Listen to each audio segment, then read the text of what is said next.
দিনটা ছিল 17ই মার্চ। আমার মেয়ের মুন্ডন ছিল। মুন্ডন পুজো দিতে যাচ্ছিলাম। যাওয়ার পথে এই তো কত সুন্দর দৃশ্য দেখো, গাড়ি করে সব ফ্যামিলি মিলে যাচ্ছি, বাড়ির যতজন আছে সবাই মিলে যাচ্ছি পুজো দিতে।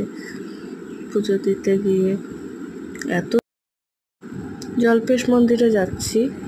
জল্পেশ মন্দিরে গিয়ে দেখো জল্পেশ মন্দিরটা কত সুন্দর।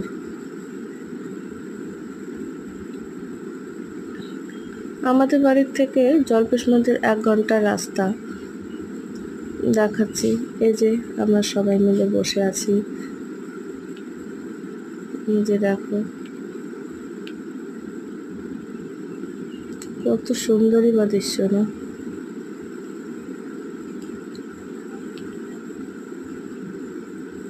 এই তো তিস্তা নদী চলে আসলাম, তিস্তা ব্রিজ। এখন যাব মন্দিরে। মন্দির এখন অনেকটা দূরে আছে, দেখাচ্ছি।